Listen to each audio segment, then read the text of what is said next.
We are allowing everyone to come into the webinar before we begin.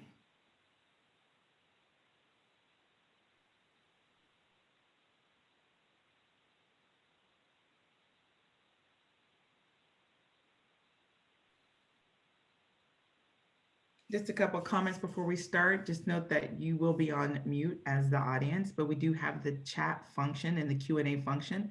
So feel free to add comments in that chat area, or if you have questions, put it in the Q&A. We'll be sure to answer it throughout the webinar today.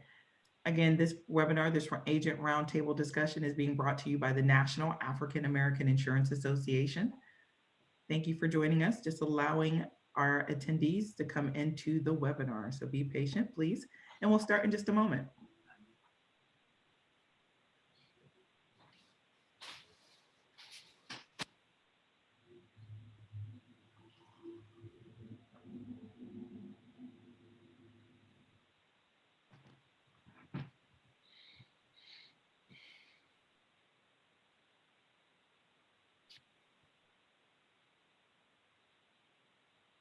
Welcome once again, everyone. We're going to give attendees about another 30 seconds or so to join us in the webinar.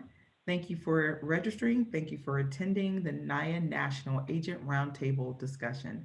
What will your brand say in 2021?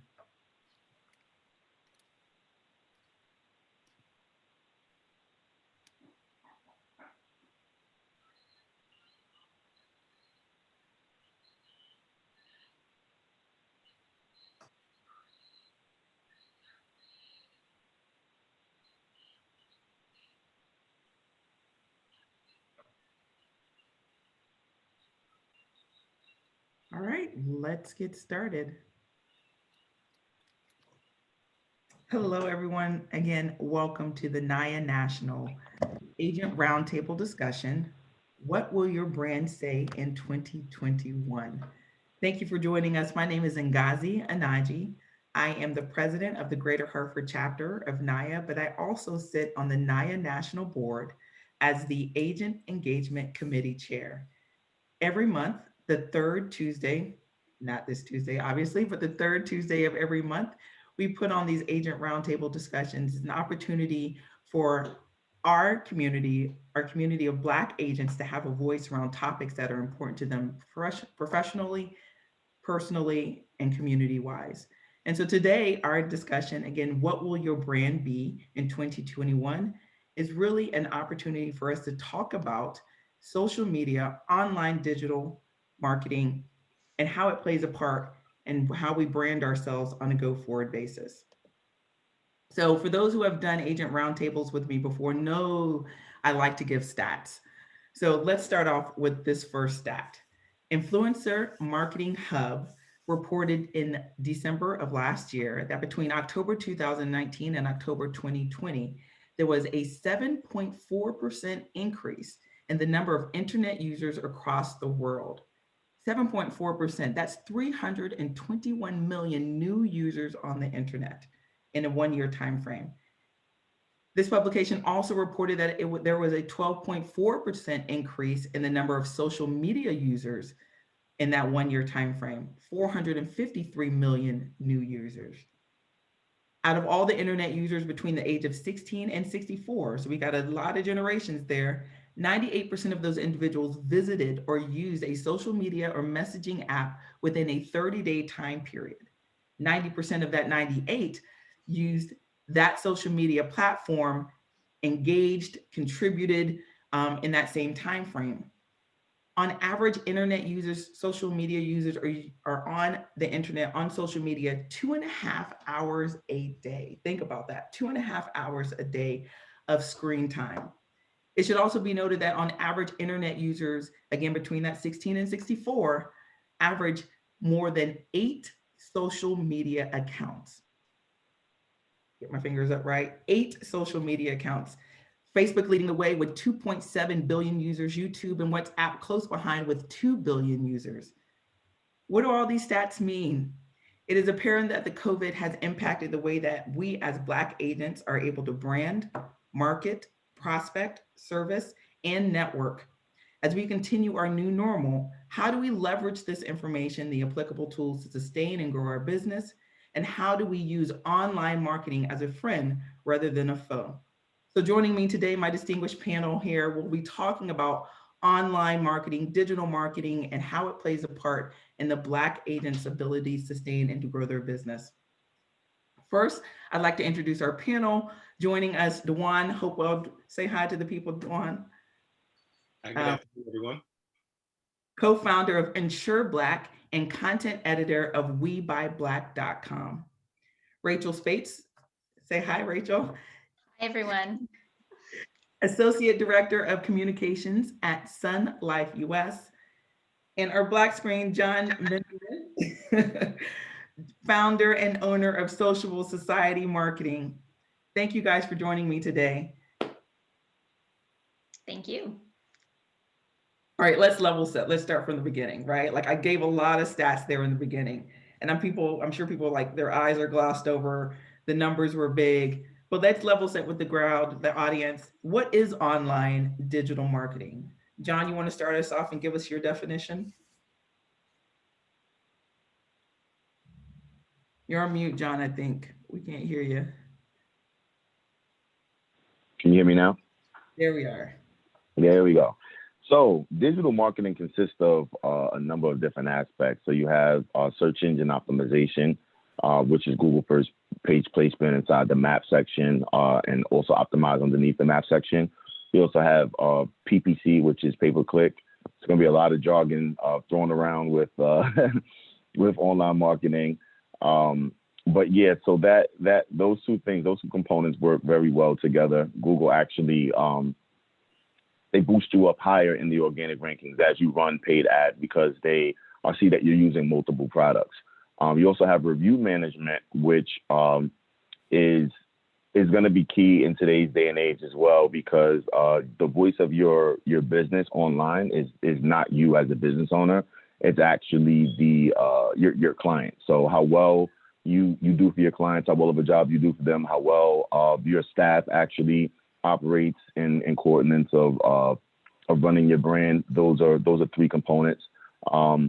Digital marketing also consists of citation building, which is the creation of NAP, name, address, and phone number on business listings like Yellow Pages, Super Pages, Magic Yellow, even Yelp. And there's some intertwining because you have social media platforms and then you have review-based platforms. I saw in one of, there was a previous discussion that you and I had in Ghazi about, TikTok, and maybe Facebook and Instagram. So although there are a lot of mediums that you can use to market your business, there are still some intertwining with understanding certain platforms being used more so for entertainment and then others that are really meant to be used to grow your business and your brand. Wow. Yeah, a lot of acronyms, a lot of jargon there, John. So I'll ask Dawn, like expand that a little bit. Are there anything that you would add to that definition around online marketing? Yeah, I mean, and he gave just a bunch of information. I mean, you could literally spend all day long going through what he said. Believe it or not, I'm not a big technology person. Like I'm old and I don't really understand a lot of it. I'm just good at putting all the things together and making them work, right? Like how to say it and how to spin it. But you can think of online marketing as what can I do from my phone or my computer to reach a whole bunch of people that I can't physically get to? If you just take that simplistic approach, what can I do to get to a bunch of people that I can never physically get to? I guarantee you there's a million roads to do that. You just have to pick which road you want to travel and which one gets you to your customer. So, just scale it back, think in those terms, and then you can have a better conversation with yourself and say, what's the right road for me to get on, right? Which road will get me to where I'm going? Because, people who do this for a living, who sell you different solutions, they can throw you a million different things. It doesn't mean it's the right road for you. So that's really the better conversation, getting to the right road. Would you agree with that, Rachel? I mean, you have a kind of a different hat, right? You're not necessarily a consultant or an independent. You work with Yeah, absolutely. And the company that I work for, Sun Life US, in the United States, we're purely B2B, but I still advise and consult our sales reps on their usage of social media. And I think everything that's been said is really important, but also going back to your point about how COVID has changed things, we're in a landscape where we're not having those in-person meetings with people anymore to deliver our sales pitch and connect with people. So I think your digital footprint, whether it's your website, whether it's, what's coming up in Google search, whether it's your social media presence, is really key in this day and age. We run a social selling and social media ambassador program at Sun Life US, and there was a huge uptick in the usage and growth of our program starting in March of 2020, as our field reps realized they needed a way to stay relevant in the marketplace and be seen as a go-to thought leader in the insurance industry. And likewise, Putnam does a great report on social media usage by financial services professionals. And they just did one this past year, and there's a great chart kind of tracking the growth on social, LinkedIn, Facebook, Twitter, Snapchat, YouTube, of financial services professionals from 2013 to 2020. And, the jump is just astronomical. And there's a huge spike, coming in 2020. And I'm sure COVID had a lot to do with that.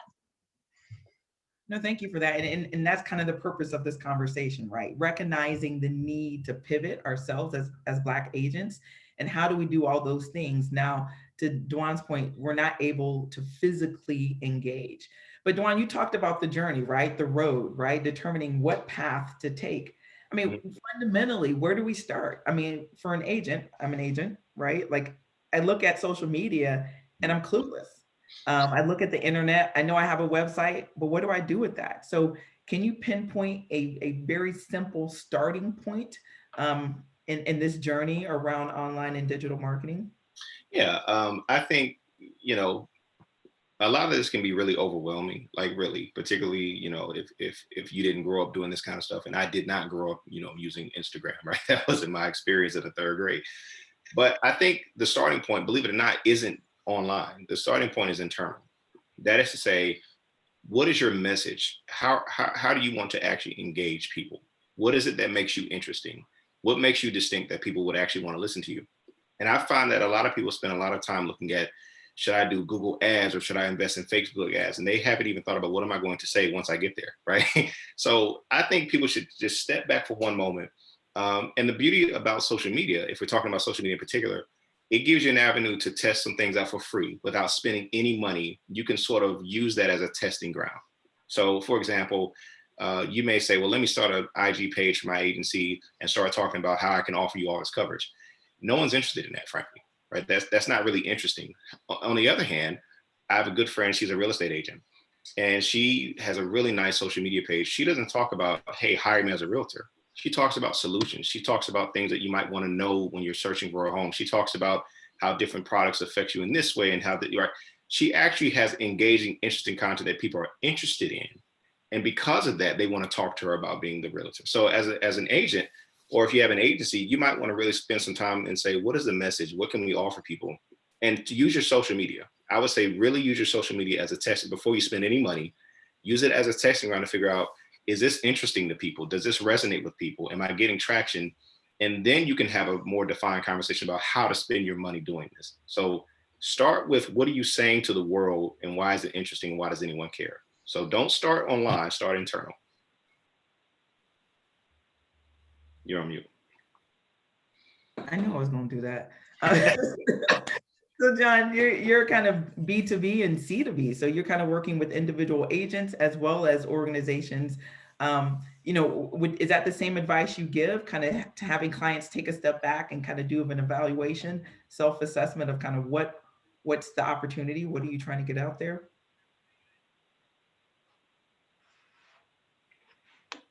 Right, he did it too. John, you're on mute too. I mute myself every time I'm done speaking, so there's no interference. So yeah, as far as taking the step back, I mean, I would say like the opportunity is definitely online. I've been in the online marketing field over 10 years. The opportunity is there. Like you actually want to take the step forward. I see what Dwan is saying though, as far as thinking about the message, right? But the message is pretty clear. Like, what he mentioned about his realtor friend, that's accurate information. You want to provide information. You want to teach. You want to be someone that is looked at as an icon online, right, that has this information that can help someone through a process. I remember even when I was purchasing my home, I actually found a realtor on YouTube, and he just had a vlog, and he was giving a plethora of information, and he even offered a free packet which gave you information on like the hottest markets that are in Charlotte, right? Like the hottest neighborhoods, things like that. Like, and so you wanna, again, you wanna offer information. You wanna be able to teach people. Another approach that's being taken by some, I really say more so on like TikTok and Instagram. There are some business owners, whether they're insurance or, I see dentists do this. They'll make funny videos. So they make funny videos and they actually use comedians from Instagram or from TikTok, and they use that as leverage on their channels to increase their own following by using the following of someone that's already gone viral. So there's a lot of ways that you can do it. You can take the educational approach, and then you could also take the approach of doing something that's funny, which is it actually shows character, it shows personality, and that's what people end up buying into. All right, so you mentioned TikTok. Oh gosh, right? TikTok is the platform of my kids. They're on it all day, every day. So Rachel, I mean, TikTok, there's Facebook, there's Twitter, there's social media. Where do I start? What platform? I know it's overwhelming. But yeah, I think the first step, as everyone has pointed out, is kind of knowing your message and knowing your audience too. That's really important. And kind of having content and being able to speak to people at different stages in the buying cycle, because you're not going to be hitting everyone in social media. They're not going to be at the same point in their journey. And each of the channels kind of has, a different tone and feel and different audience. So knowing that is key, but you can totally use all of these channels in the insurance industry. I think that's the really great thing about it. LinkedIn obviously is, the go-to marquee professional channel. Regardless of what industry you are, I think, everyone needs to have a LinkedIn profile that's optimized and kind of says what you're all about. It also comes up really high in Google search. So, everyone search, what do you do before you meet with somebody? You Google them. You're going to come up really high if you have a nice LinkedIn profile. And that's great for, informational, educational materials. But to John's point, some of the other channels, Instagram, Facebook, TikTok even, are great for storytelling. And so much I think of, buying insurance products and financial services products still kind of comes down to relationships and kind of the vibe you get from a person and how you feel you connect with them, or if you feel that they're empathetic to what you're going through in your life situation. So those other channels, I think, give agents a real opportunity to showcase a little bit of their personality, but talk to people in a different way. So you're not so much talking at them and throwing facts and figures and, this fund is good for this and this insurance coverage is good for this. But maybe use a storytelling approach to talk about, I always like to think about the moments in people's lives where they should be thinking about their coverage. So marriage, birth of a child, buying a home, graduating college. These are all life moments where we can have conversations about financial needs with people. And there's great ways to use video or inspirational photos to tell stories and kind of draw people in to your business. It's a good point. We have someone in the chat indicating, Terry Jones, that she's been hosting Facebook Lives every Wednesday for the last 4 years, and it helps build kind of a rapport with her clientele, trust with the people, trust that leads to people sending private messages for appointments. So thank you for that, for sharing that, Terry. So it speaks directly to Rachel's point about kind of using some of the other platforms to kind of establish a human connection, right? The human connection of it all. And so video you is mentioned great for LinkedIn. that, to Terry's point and John's point, doing whether it's a short little video or something that's funny, I think, video really helps your personality come across more so than anything that you write online. Definitely. Now, I don't know. I sometimes get caught up in videos. I want to do like take after take after take to make it perfect. And then nothing gets put on social media. Exactly. But let's take a step back, because I think I'd like to talk a little bit about each one of the platforms. And obviously, this being a professional setting, we're agents, trying to obviously grow our business. I want to talk about LinkedIn. right? And the importance of LinkedIn. And I think, Rachel, I want to go back to you and start this conversation because, you've done obviously some training, you coach and you support agents within Sun Life who are looking to establish a more professional Sure. LinkedIn Yeah. profile. Can you briefly talk about kind of what you're coaching them on? How can they better establish and be more effective in their LinkedIn? Yeah, absolutely. I mean, we focus on like the key essentials first, the things that every profile should have. And some of these I feel like are no-brainers, but you'd be surprised. A headshot. And this doesn't have to be like your, the stock old, professional headshot, suit and tie, nobody smiling, on your staff ID kind of headshot. I think too, as workplaces have kind of become more casual, you're seeing a move away from that, but it should be a photo that you think really reflects you in a positive and professional light. And then the about section is actually the big area where I focus into, obviously your education and work experience is key, and you can talk about your accolades and achievements. But one of the biggest mistakes I see people making is thinking about their LinkedIn as like an online version of their resume. And it's so much more. I try to advise our agents to move the focus less on them and their achievements and put it back on what they can do for the client. So especially in the about section, I challenge all of our reps to tell me what motivates them, kind of what drives them, what their purpose is, but then also address 2 or 3 key pain points that our clients face and talk about why they and our products and services can help address those needs for our clients. I think that's the biggest takeaway that I can suggest for people do is try to make it about how you can help the client, not just about yourself.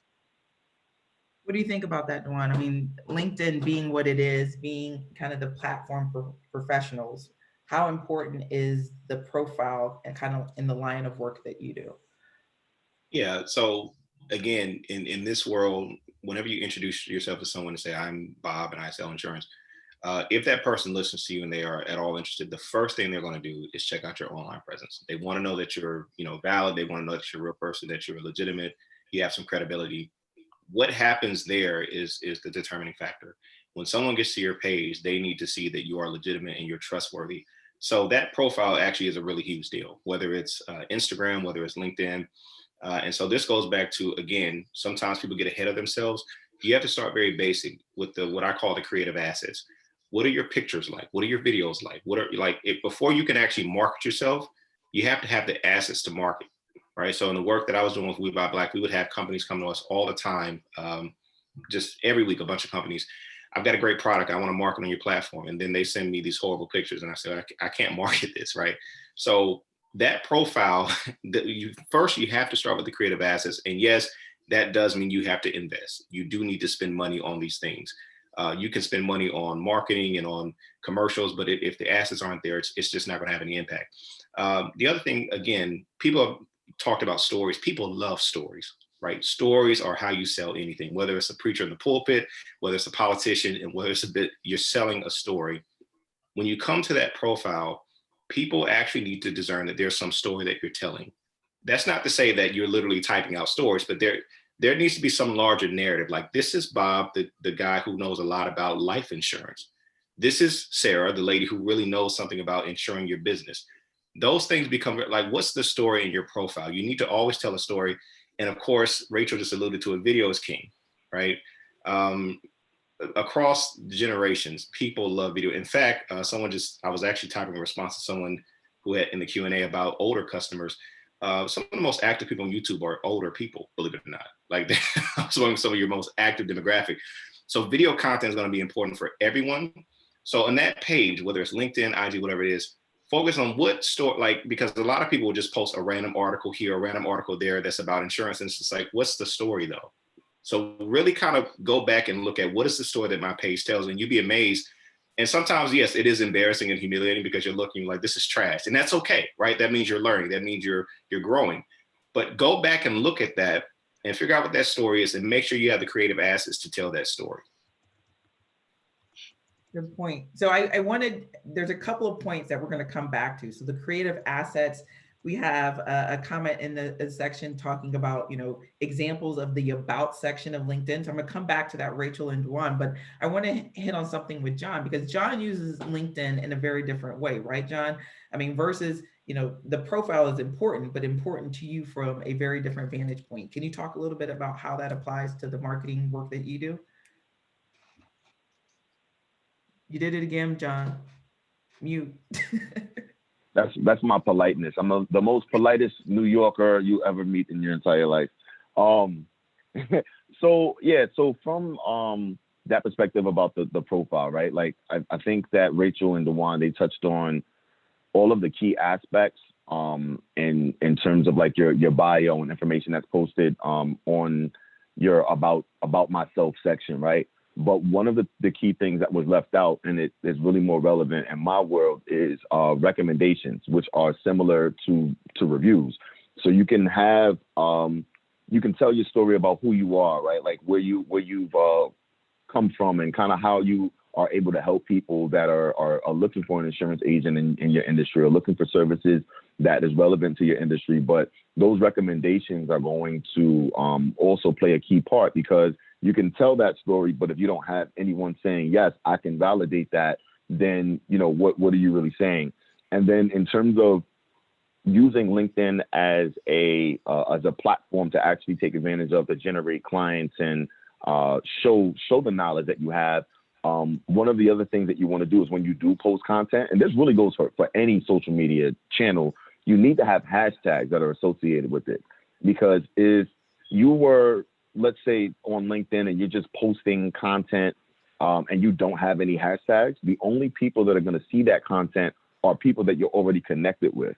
So if you go on LinkedIn and you type in hashtag and then you put like Black insurance agent or insurance, that is something that is going to be searchable to people that are looking for an insurance agent or a Black insurance agent specifically on LinkedIn. Good point. But, it's interesting because, I think a lot of people take hashtags for granted, right? Yep. They do one hashtag and that's it. Or they just don't understand them in general.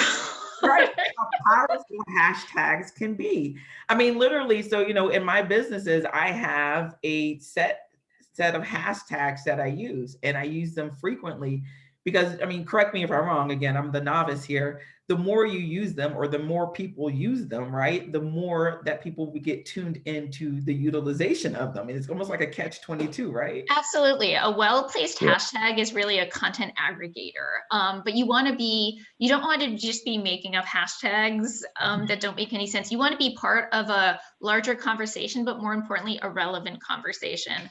Yeah. I spend a lot of my time, honestly,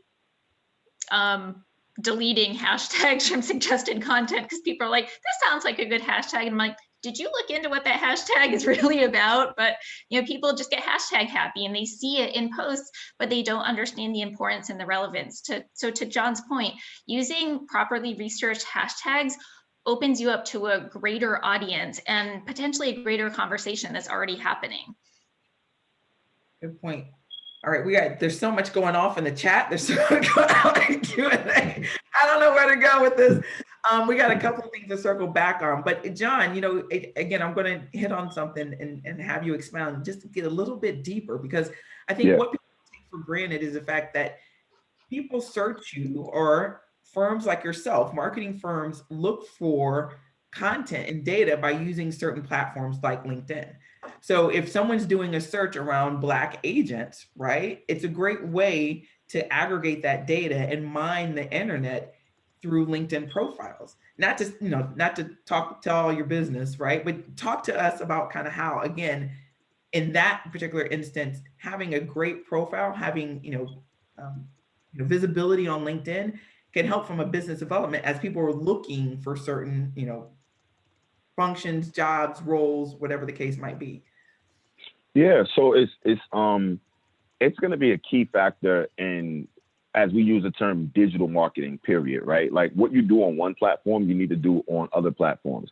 So let's use you as an example, Ngazi, right? So you're not just a Black agent, you're a agent and you're a female agent, right? Like you're a Black female insurance agent. So those are three different keywords, right? And those are keywords that you can use to market through SEO on Google, through pay-per-click on Google, through any social media channel, so long as you use those hashtags. So it's crucial because it really paints the picture of who you are, and it adds to the dexterity in your marketing portfolio. So like when you invest in stock, mutual funds, right? Like you're investing, and they analysts and traders will always tell you to diversify your portfolio. So you don't just invest in gold. You should invest in gold. You should invest in technology. You should invest in real estate, so on and so forth. And that is the same way that you have to look at the approach with using those various key terms and hashtags in order to maximize your visibility online and to uplift your brand. No, thank you. I just wanted to dig a little deeper into that because I think that's some powerful information for people to know how, although it helps, kind of externally, but there's some behind the scene workings that happen that can benefit them well by having a profile. I see Dwan's busy at work in the Q&A section. Hold on, let me get some of this out there in the public. You got to give the people what they want. You got to give people what they want, and people have Sorry, I'm guilty of it too. I just want to get in here and give people what they want. So I'm just going to go to a couple of questions here, and I know Dwan, so if you're in the Q&A, you've seen some of his answers, but I want to make it more public for everyone. So one of the questions that came from Charles Franklin is, if an agent's target audience is broader than the African American community, how does the challenge of establishing trust differ for the Black agent? So speak a little bit about that, Dwan, since you've kind of already given some insight on the Q&A. Yeah, so I was going to say, this, believe it or not, this is a really interesting moment in history where a lot of people are actually eager to do business with Black folks with everything that's happening. You look at what happened post George Floyd. This has been a very, very dynamic period of growth for a lot of Black entrepreneurs, frankly, if you know how to leverage that. But the other thing is this, when you're coming to people who are not from your same background, the one thing that translates is expertise. And so a lot of times people market their services, they market like, oh, I do this. But believe it or not, and again, this is what I'm saying, you have to go back and really monitor your performance. Like, look carefully at what you do and how you communicate with people. Oftentimes, we're not actually communicating expertise. Like, we're not making it clear to people that I'm actually an expert in this and I know a whole lot more than the average person. And so, you know what? I'm a person who doesn't know a lot about, I don't know. Insurance? I'm sorry. Yeah. Like, I'm not an expert in insurance. Like, I'm not an expert in actuary tables or whatever. And if someone comes to me and they start talking about all these different tables and all that, I assume they know a lot more. So I'm willing to listen. So how do you translate expertise? And so in our messaging, just be very careful that you are providing a lot of expertise and value to people. So I go back to the example of my friend who's a real estate agent. She's only been doing this for a few years, but you would think she's done this for 98 years because the average person just doesn't know these things. And she communicates it so openly, and she's really accessible. And it's just like, these are things that people are actually interested in. So black, white, red, yellow, if you're in front of me talking to me about something that I care about and you sound like you really know what you're doing and can help me, because people are ultimately selfish. I want help with what I care about. That actually will go a long way. I would like to kind of follow up on that. And John kind of sparked this when he was talking about the importance of recommendations as well, and how that important that is for your online reputation. Don't be afraid to ask. I think so many people, we build these networks, these digital networks of connections, and don't be afraid to reach out to your trusted connections and ask for referrals or introductions, whether it's a group on LinkedIn or one-on-one individuals. The worst they can say is no. And I think, especially in this day and age where people are looking to help out, they want to support like small business owners and Black-owned businesses, put in the ask. And same with, if you have a client that had a great experience, ask them to write an online review or recommendation. That stuff is really important, and you'll never know if you don't ask. Yeah, let me, and I'll say this also, in the last week and a half, I've gotten 3 separate business owners, just different businesses, say, oh, I'm on Google now. Can you please leave a review for my company? Well, again, because we have a relationship, oh, fine. I've never used their services a day in my life. I don't know what they do. Sure, John's amazing, right? It's 5 stars. I don't know. And so this is sort of like accepted when you have relationships with people. Again, when the relationship isn't there, that's a little bit different. But your friends and your families are always your first supporters and your first investors.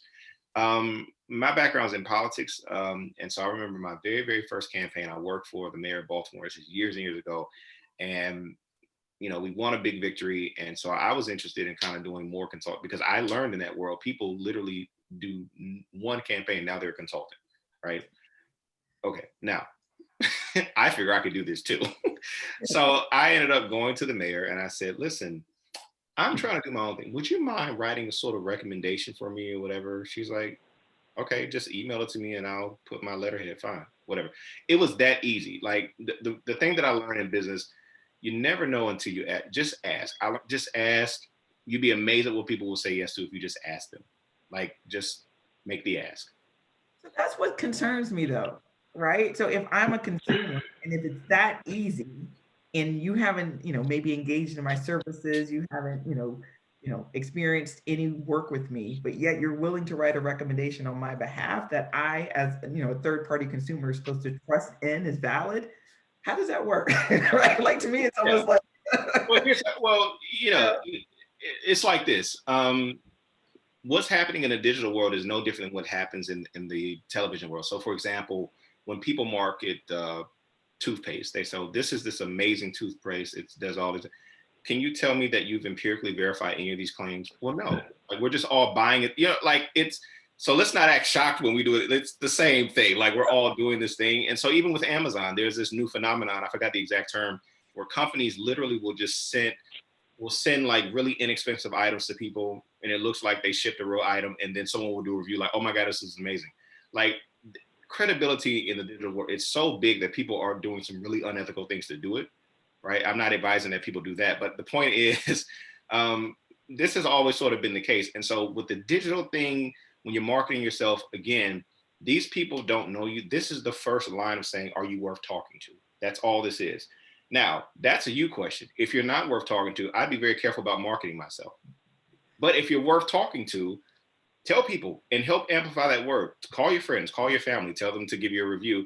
But I trust that NAAIA people actually know what they're talking about. And so when they get to you, they're going to say, man, I should have talked to you a long time ago. And I think you bring up a really great point. Obviously, I think you have to take a lot of what you read online with a grain of salt. Okay, I don't know what that weird noise was.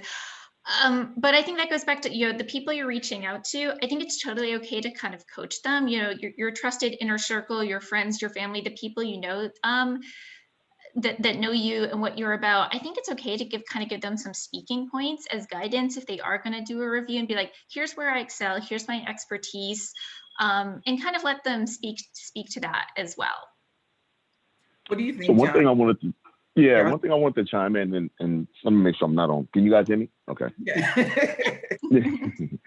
So one of the things, and this is kind of off LinkedIn, but really still in that conversation of the reputation management, because that's what we're discussing here, whether it's a recommendation on LinkedIn or we're speaking about an online review that someone leaves. So Google rolled out a digital earthquake and it's called Google Core. They typically roll out these algorithm changes every 2.5 to 3 years. And they do it to keep businesses honest because there sometimes is some unethical ways of, boosting yourself up online, which Google refers to as black hat tactics. So with Sociable Society, what we have is a tool that allows clients to send out review requests through email and text message to their client base. But to what Ngazi was saying, right, to your point, right, like you don't want some, to just send out a bunch of reviews requests to folks and you end up getting some negative reviews. So what some clients do is they'll go through a list. And they'll say, okay, I know these people for sure are going to leave a positive review about me. And that is what helps them to increase their online reviews on Google, on Yelp, and so on and so forth. But that's a whole other conversation I could get into between Google and Yelp, because, you know, Yelp has a section of, I guess, what you want to call not recommended reviews.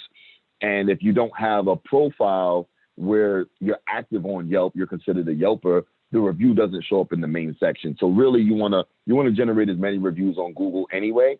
And to the point of the Google Core algorithm update, one of the other key things that Google is doing right now is they're making it so that if you're an insurance agent, right, since this is the industry that we're discussing, if you're an insurance agent and you have the most reviews in your city, let's say you typed in insurance agent NYC, right? And in Ghazi, you have 150 reviews, and the next person, let's say it's Dewan, he has 50 reviews, he's going to show up underneath you. And then let's say Rachel has 10 reviews, she's going to show up as number 3. So this is an initiative that they're rolling out due to the algorithm updates that everyone should be aware of in respect to online reviews. I did it again. Okay, that's a lot. That was deep, John. You wanted the bomb. You wanted the 80-yard bomb. I threw it. Oh, okay. That's what, because your clients pay you for, right? To understand and those algorithms and how they work together. So I'm going to take an opportunity, because we've kind of digressed in a couple of different ways. I want to take a step back, Rachel, because we got a lot of questions popping up about this LinkedIn profile. And I know you answered some of them, but again, for the greater good, for the public, I want to kind of re-answer them, if you will. We had a question come in talking about, will you please give examples of great abouts on LinkedIn? So about sections on LinkedIn. Pamela, hope. Sure. Yeah, I saw that. One of the examples that always comes to mind that I've seen, and this was somebody who is a financial advisor, was a young man I know from a mentoring program who actually switched into financial services. It was like a second career. So he made a career shift. But he in his about section, he kind of tells the story. He was a first generation college student, went to school, and then talks about graduating with a bunch of debt, and how he took on all these loans because his parents couldn't afford it, but going to college was a huge thing for his family. So then he was saddled with all this debt. He's worked it off. He's now switched into finance because as he was working in his previous career and thinking, this is crazy, he was like, there have to be other people in my situation of this generation. We were never taught, in high school and even in college, they don't teach you about finances, personal finances. That's just something we don't teach people. He didn't really understand what he was getting into when he took out all these loans, and he had a lot of questions. So his kind of purpose and his why was from what he experienced personally with dealing with his own college financial debt to wanting to help people who were in that same situation. And, especially younger people, like his target demographic that he kind of went after was like, I want to get kids coming out right out of college who, I don't know if they still do it, but I know when I was in school, the credit card companies would kind of line up in the student union and be like, oh, we'll give you a free t-shirt or whatever if you get a credit card. And we, my friends and I were like, yeah, credit cards. And, he was just like, I want to help educate young people and dispel all these financial myths and set people up for financial success. And I just thought it was so great because it told me a lot about him personally and his journey and his story. And then he kind of went into, why he's, he joined on with a larger practice. And his why. And I think it's really important. It's always stuck out to me over the years as just one of the most dynamic about sections because it was personal, it was relatable, but I also know what he's trying to do to help potential clients. Yeah, let me also speak on that. And this goes across the board, whether you're LinkedIn or even your website. Again, people love videos. And if you can succinctly in 30 seconds or less, tell us your story, tell us why you're a big deal, tell us why we should trust you, tell us how amazing you are. People love it. Now, again, they want to go back and read it later, but if you pop up with that video and you do this, like, it's just a lot easier for people to just buy into, because as soon as I click about us and then I see like 6 paragraphs, I'm like, all right, no, people kind of check out, right? But again, those 6 paragraphs, and hopefully it's not 6 paragraphs, whatever text you have after it should just kind of reinforce what you've already told people, right? And so it's a small thing, but video is king. And again, people want to know who you are. And if they can get that feel from you personally, the video does that in a way that text doesn't. And I understand some people are kind of, they don't really like to put their face up. Okay, I get it. If that's you, find another way to do this. But there needs to be a way to tell your story, even if it's just kind of an explainer video. Like these are these sort of animated, and doesn't have to necessarily be animated, but these videos that kind of just really tell a story very quickly. And again, I would say keep it 30 seconds or less. When is personal too personal? When is the story too deep? You're like, okay, whoa, wait a minute. Like that was a little much. We're still in this professional setting. It's still a matter. Yeah, Rachel, did you look like you wanted to jump in on that? I mean, it's funny. I'm definitely seeing more and more of that on LinkedIn. God, I don't know. I feel like it's kind of that quote about like pornography. I'll know it when I see it. Like, I think we've all kind of seen like the posts on LinkedIn or social media, and you're just like, why did you put that there? But I think that also brings up a really good point. If you're using the other channels, Facebook, Instagram, TikTok for business, strongly consider setting up a separate account just for your business needs. Do some cross promotion, because again, as we've talked about, your friends and your family are great referrals, are great boosters, or are great for recommending you, but you don't, there's a lot of personal stuff. Like if you just have one channel on those other social media networks, the lines can get blurred. And that goes, like political content as well. So it's a little bit more time and effort, but if you are looking to market your services on the other channels, and I think they're great for individual agents, strongly consider setting up the two channels. And you can do your political rants and share your TMI, observations about your life and your family and your loved ones on your more personal channels, and then keep the other one kind of solely focused on your business practices. Yeah. My response to that is, if you can't draw a line between what you're sharing, and it doesn't matter what it is, between that and your business growing, then you should really rethink the content. So you can make a case that, I sell life insurance. And so my wife and I had this really horrible experience with our pregnancy, and that's a very personal story, but you could draw a line to how Absolutely. Insurance, right? Yeah. But if you're just like, YOLO, I'm at the club, like that, you can't draw that line for me, right? Or I had a bad break with my girlfriend, I'm ranting. I can't draw a line between that and business. So even in your personal sharing, there needs to be some type of intentionality behind that. I mean, I don't know if you agree, John, but I definitely I'm also concerned, even if you draw that line, right? Even the cross marketing can lend itself to, people kind of looking at your personal page, right? Let's go see what's over there, right? Even though it's a separate page, and be like, whoa, okay, that's a little bit more than I expected to see even on a personal page. So I do think, again, kind of asking the question, I do think even if you're separating the two, you still have to be mindful of what you put on those personal pages. I mean, especially if you're looking to brand yourself professionally. John, I don't know if you have any comments around that, but I just think it's just common sense. I mean, this day and age, for some reason, common sense is not common, but I think it's just, as long as you leave like sex and politics out of it, you're probably good, right?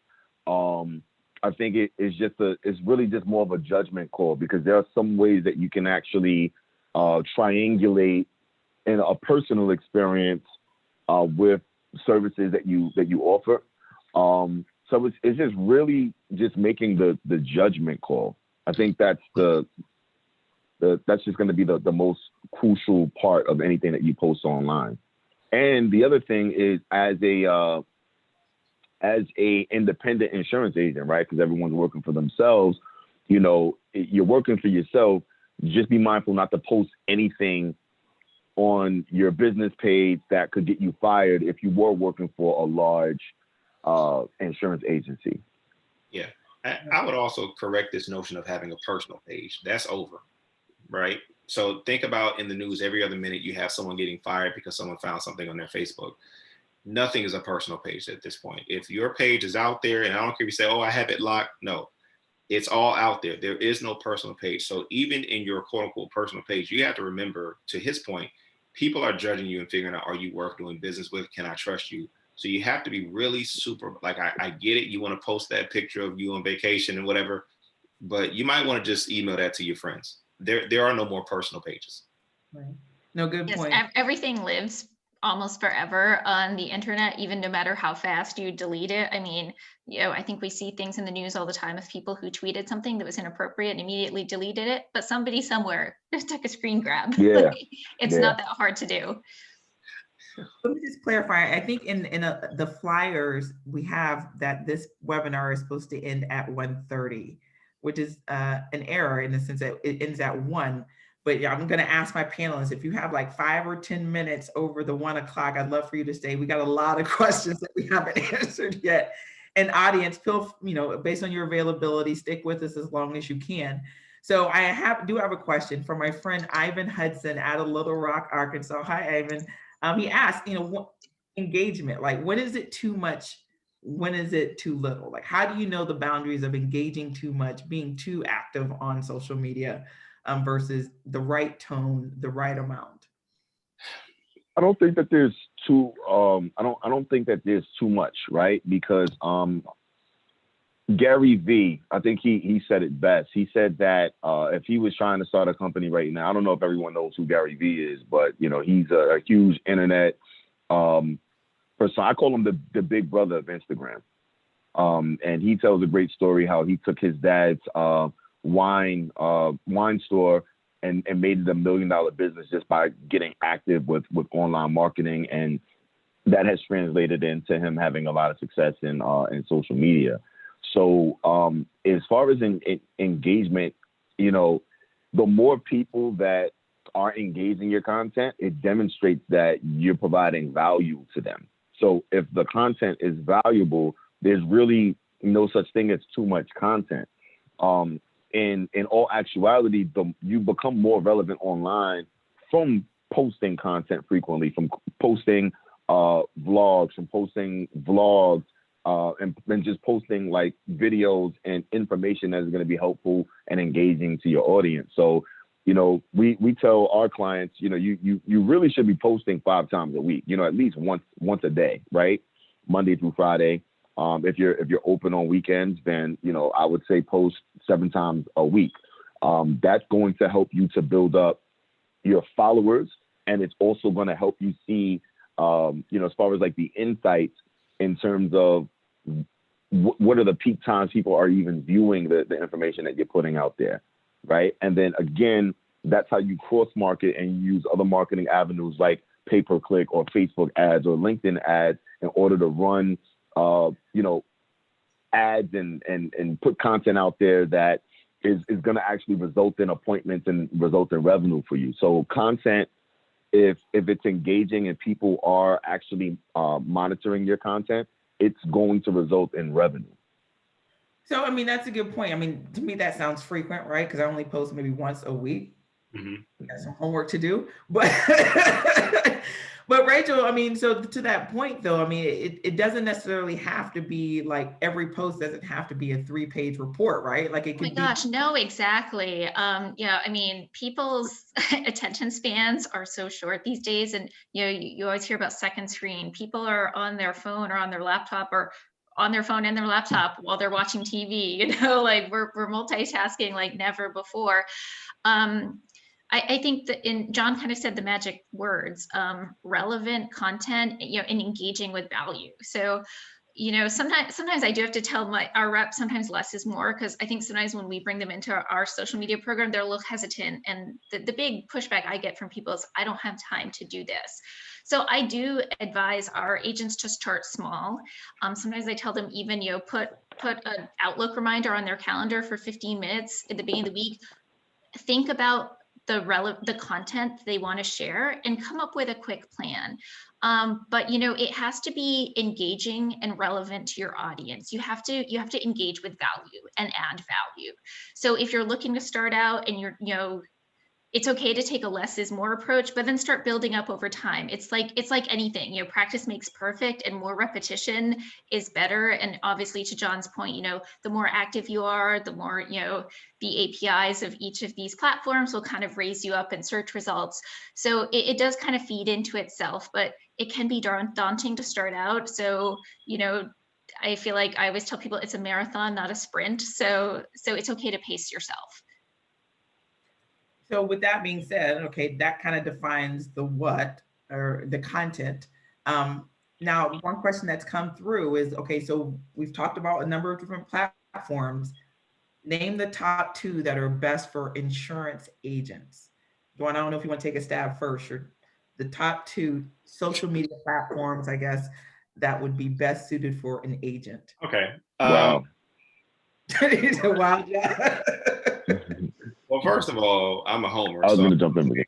the best thing you could ever do for your business is get to Insure Black. We have a special offer for NAAIA members. Just in our beta testing phase, without 1 cent on marketing, we've had well over 100 people come to our site in a couple of months. 95% of those actually went ahead and got coverage. We've done $20 million in coverage, no marketing, no anything. So this is a platform where people are actually looking for Black agencies and Black insurers. So, rather than trying to find the customers, why don't we just bring them to you? So again, go to insureblack.com. There's a link from NAAIA members, and there's a special offer there. We want to get to know you, get in your universe. As far as existing platforms that are known, I'm going to sidestep this, but not intentionally. I will say this. There's not one thing that's best for everyone, but there is something that's good for you, right? If you're really good, and I mean this sincerely, there are people who are really good at Pinterest. And guess what? You can actually sell on Pinterest if you're really good on Pinterest. If you're really good at IG, I would say find your strength. What are you actually good at? Now, just on a basic, there's numbers on Facebook and Instagram, right? People are there. There are numbers there. So it makes sense to be there. If there's some upstart thing that only people in Detroit use, well, maybe that's not for you in California, right? There are regional differences to these things. Where's your customer? The thing is, what are you good at and where's your customer? So you actually have to do some research. If the people that you want to do business with are all in Detroit and they do this, you need to be there, right? But if it turns out that you're really good at this, and let's say there's 100 people that you want to reach and 30 of them are there, okay, there's 70 people over here, but you're really good at reaching these 20 or 30. So you might want to focus in on that. So that sounds like I'm sidestepping, but I'm actually not. I mean, any client, I would tell them the same thing. Like, what are you good at and where are your people? And that's where you need to sort of be expert in. Nice. What about you, John? I think you were going to add something or respond. Yeah. So, I mean, I'll first start off saying it's really going to depend on where you have your connections or friends, right? Like on LinkedIn, you have connections. Facebook, you have friends. LinkedIn is definitely going to be the primary place that I would recommend for any insurance agent to be on, any white collar business owner to be on, for a number of reasons. For one, you're already going to be connected with people that you may be family, friends with, or folks that you have done business with previously. The other thing is it allows you to connect with people that are connected to people that you're already connected with.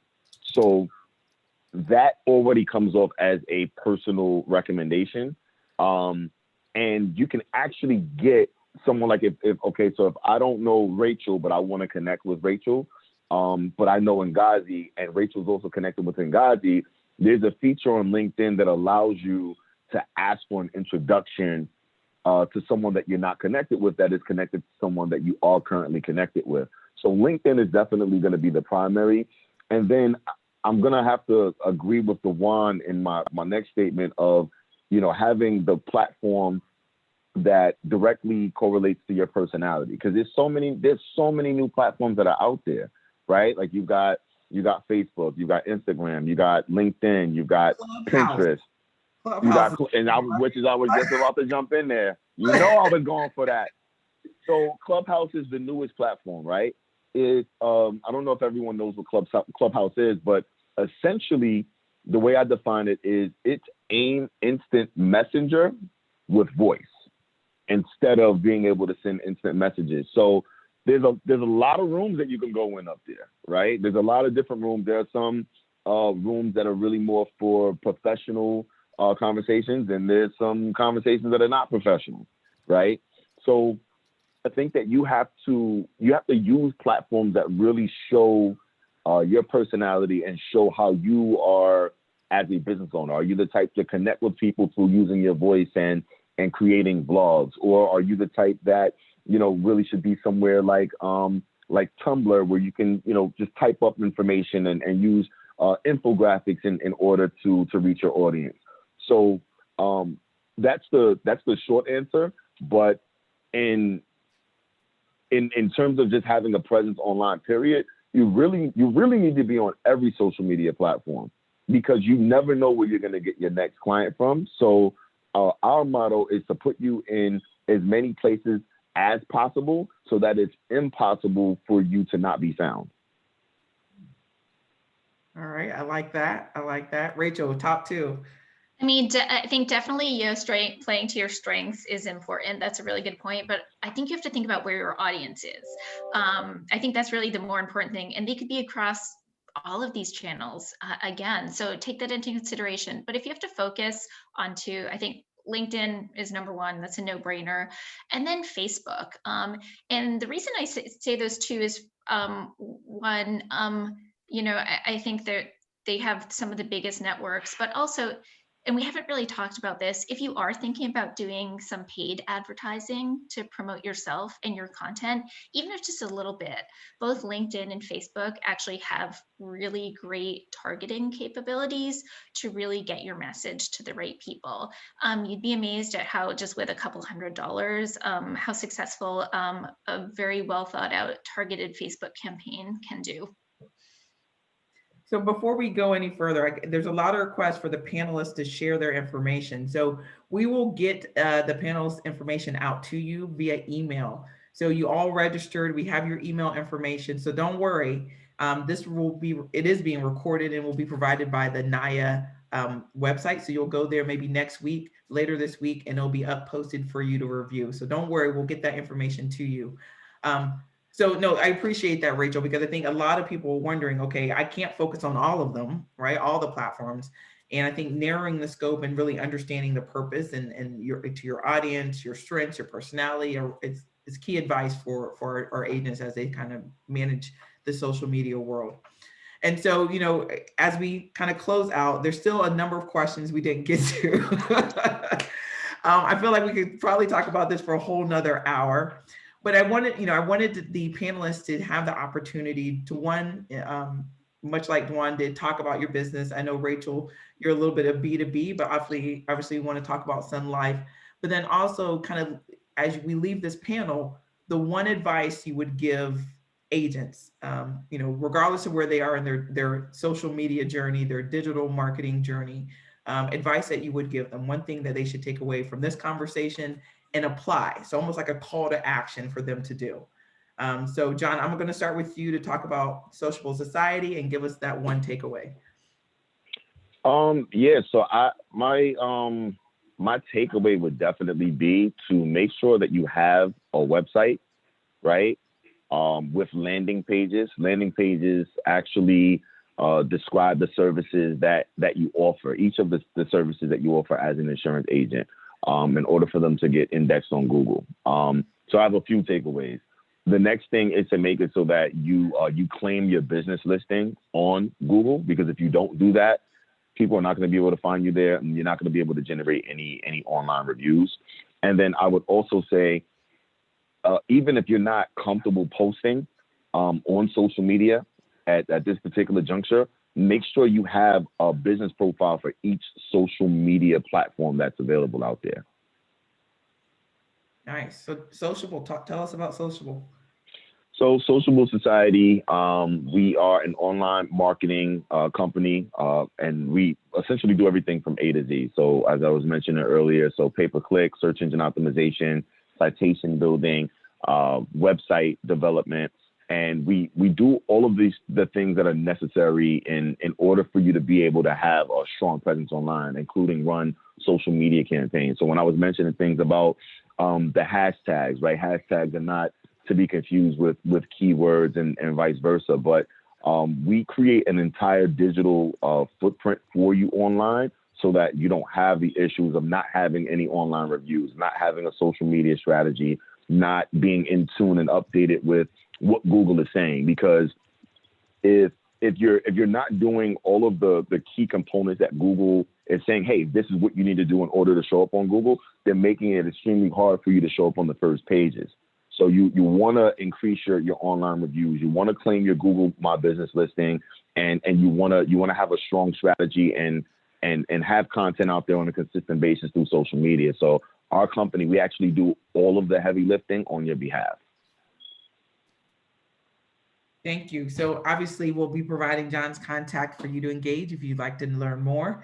Dewan, I'm going to put you on the stage next. Take away and tell us about Insure Black. Yeah, so I'm going to break the rule. It's hard to drill us down to one Always thing. break the rules. I don't know why you always break the rules. I was a really good kid. I didn't break the rules when I was younger. But I would say this: don't be the person who starts out and just runs really fast, and then you get lapped up by the person who sat back and plotted their course first. Be the person who sits back and really plot where you're going. So again, before you get out there, really spend some time. Like, who am I? What is my message? What am I known as? Because a lot of people can say I sell insurance, but like, what's your message? What's that story? What are you selling people? Are you the person who knows more about homeowners insurance than everyone and can give you every facet of that? I mean, that's something to sell. Like, really spend some time thinking of that. And then secondly, really spend some money on your creative assets. Make sure you have the photos, make sure you have good video content, make sure you have all these things so that you can market yourself effectively. So slow down and just make sure you have those things in order first. But again, Insure Black is probably the most helpful thing you could do. What we looked at is there's a scholar by the name of Dr. Robert Weems out of Wichita State University. His research focus is Black insurance agencies throughout the years.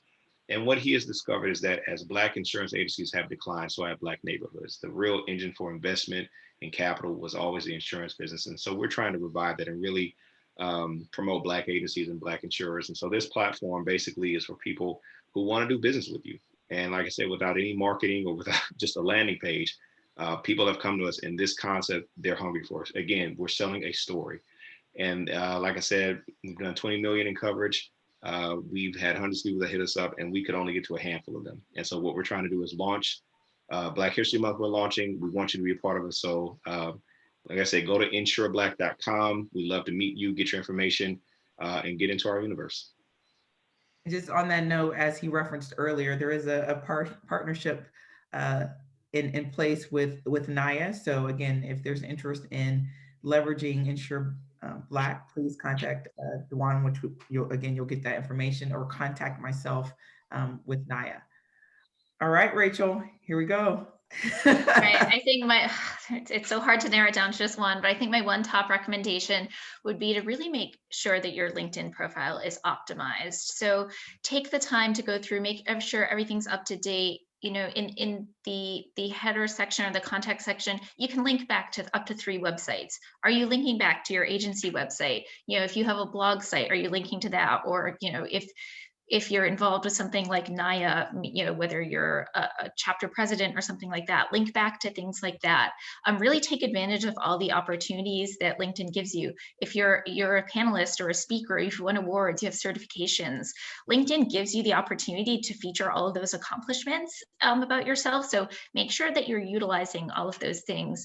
But going back to that about section, really take some time and think about your why and your purpose, and tell a compelling story about yourself in the about section on LinkedIn. So tell us about Sun Life really quickly. Sure. Sun Life is a global financial services company based in Toronto. I work for Sun Life US, so we're primarily focused on absence and disability, voluntary benefits, short-term and long-term disability are kind of 2 of our big key products, dental and vision, and I believe we're also the largest independent carrier of stop-loss insurance in the United States. Definitely, and a supporter of NAAIA locally. Yes, proudly. And definitely hoping to grow that relationship as well. So again, ladies and gentlemen, agents, Black agents across the US here, and maybe even beyond, who knows, right? Thank you for joining us. Thank you for being a part of this discussion. More to come. Remember, every 3rd Tuesday, we're having this discussion, Agent Roundtable, presented to you by the National African American Insurance Association. You will get an email with the information of our panelists. Be sure to reach out to them, contact them. Again, if you're interested in some of the offerings that we discussed, you can reach out to me as well. I'm on LinkedIn and all the platforms, all the social media platforms. But we, again, appreciate you joining us today. Have a wonderful day.